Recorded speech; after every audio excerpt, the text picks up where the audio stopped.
अरे उमा दीदी, आज तुम फिर से लेट आई। उमा, माफ करना मैडम जी, वो लिफ्ट में मेरी एक सहेली मिल गई थी, उसे बात करने में लेट हो गया। क्या उमा दीदी, तुम्हारा रोज कुछ ना कुछ बहाना रहता है। मैं तुम्हें बताया है ना कि मुझे ऑफिस के लिए लेट हो जाता है। तुम क्यों लेट कर देती हो? मेरा काम ज्यादा जरूरी है या तुम्हारी सहेली से बात करना?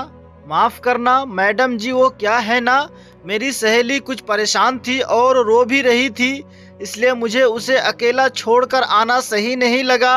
अच्छा जी, अब आपकी सहेली को क्या हो गया जो रो रही थी? मैडम जी, बताने वाली बात तो नहीं है, लेकिन बताती हूँ। मेरी सहेली ने दूसरा घर बसाया है। उसका जो दूसरा पति है ना, वो अपनी बेटी को छोड़ता ही नहीं, यहाँ तक कि रात में भी उसके साथ ही रहता है। क्या मतलब है उसके साथ रहता है? उसका पिता है, उसके अच्छी बात है, ध्यान रखना ही चाहिए बच्चों का।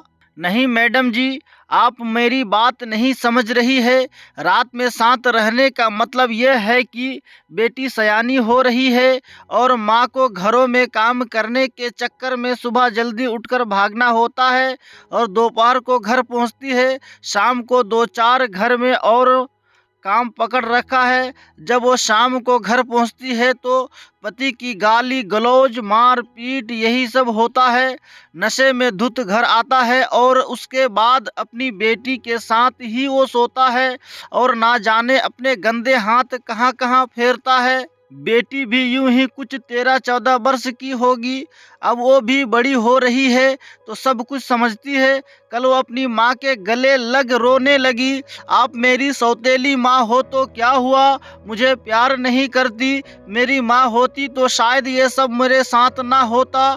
अगर मुझे बेटी मानती हो तो मुझे अपने पास सुलाया करो। मुझे पापा के साथ नहीं सोना। माँ, मैं तेरे साथ सुबह उठकर काम पर भी चलूंगी, तेरी हर बात मानूंगी, बस मुझे पापा के साथ नहीं जाना। उमा दीदी की ये बात सुन मेरे तो होश उड़ गए। मैं बैठ गई चेयर पर, कुछ समझ नहीं आ रहा था कि मैं क्या बोलूं उसे। उमा, क्या हुआ मैडम जी, आप ऐसे क्यों बैठ गई? कुछ नहीं, तुम जल्दी से काम निपटाओ, मुझे लेट हो जाएगा ऑफिस के लिए। पर सारा दिन आज मैं उमा दीदी की बताई बातों में ही खोई रही। क्या यह सच में घोर कलयुग है? आज हर रिश्ता इतना गंदा हो गया है। ना कोई बाप, ना कोई भाई, ना कोई पड़ोसी, ना रिश्ते नातेदार, ना चाहने वाला। क्या कोई सगा नहीं है किसी का यहाँ? कैसी दरिंदगी, ये कैसा घिनौनापन हमारे समाज में फैलता जा रहा है। चाहे कोई भी छोटी जाति का हो या पैसे वाला, आज हर किसी की बेटी रौंदी जा रही है। कभी घर के बाहर तो कहीं कोई घर में ही अपने बच्चों का शोषण कर रहा है। पर छी, घिन आती है ऐसी घटना सुनकर। क्या एक जन्म देने वाला ही ऐसा कर सकता है? दूसरा दिन उमा दीदी काम पर आई और अपना काम कर रही थी, पर मुझे बेचैनी हो रही थी। मैंने उनसे पूछा, ओ दीदी, आपकी वो सहेली कैसी है?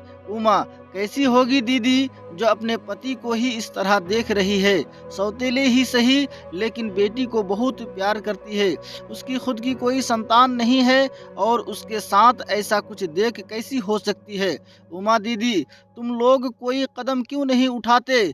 उसे बोलो कि जाकर वो पुलिस केस करें। उमा, मैं भी यही कहा तो उसने बोला, क्या होगा पुलिस केस करके, हमारी कौन सुनता है।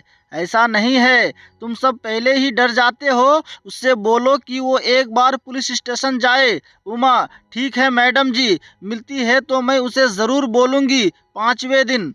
मैडम जी, मेरी वो सहेली जिसके बारे में मैं बता रही थी, आपकी बात कही मैंने उसे तो समझाने पर मान गई और पुलिस स्टेशन में जाकर रिपोर्ट लिखवा दी। रात ही उसके घर पुलिस आकर उसके पति को 4 लाठी मारी, साथ ही खींचकर पुलिस स्टेशन भी ले गई। आज उसकी बेटी के चेहरे पर जो खुशी दिख रही थी ना, सच में बड़ा सुकून हो रहा था। पर सच में मैडम जी, कितना गंदा हमारा समाज हो गया है। हम भी किसी पर भरोसा नहीं कर सकते। उमा दीदी की बात सुनकर मुझे भी थोड़ा सुकून आया। चलो, कुछ तो सही हुआ। शायद आज उमा की वो सहेली और उसकी बेटी चैन की नींद सोएंगे। करीबन 1.5-2 महीने बाद उमा दीदी ने फिर से खबर दी कि मैडम जी, मेरी वो सहेली अपनी बेटी को लेकर अपने गांव चली गई है। उसने कहा कि शायद मेरे और मेरी बेटी के लिए यही अच्छा है कि हम गांव में ही रहे। भले ही रूखा सूखा खाकर पेट भर लेंगे, लेकिन ऐसे इंसान के साथ जीवन बिताना सही नहीं, ना मेरे लिए और ना मेरी बेटी के लिए। मुझे ये तो नहीं पता कि ये निर्णय सही है या नहीं, पर आज एक सौतेली माँ ने माँ के दिल से सोचा और अपनी बेटी के हित में निर्णय लिया। अपनी बेटी को लेकर उसके भविष्य को बचाते हुए इस घर से दूर जाना ही अच्छा समझा। दोस्तों, ये कहानी कैसी लगी कमेंट सेक्शन में बताइए। अगर अच्छी लगी तो लाइक करें, शेयर करें और आपका अपना चैनल नाइस स्टोरी को सब्सक्राइब करना बिल्कुल ना भूले। धन्यवाद। अस्सलामु अलैकुम व रहमतुल्लाह।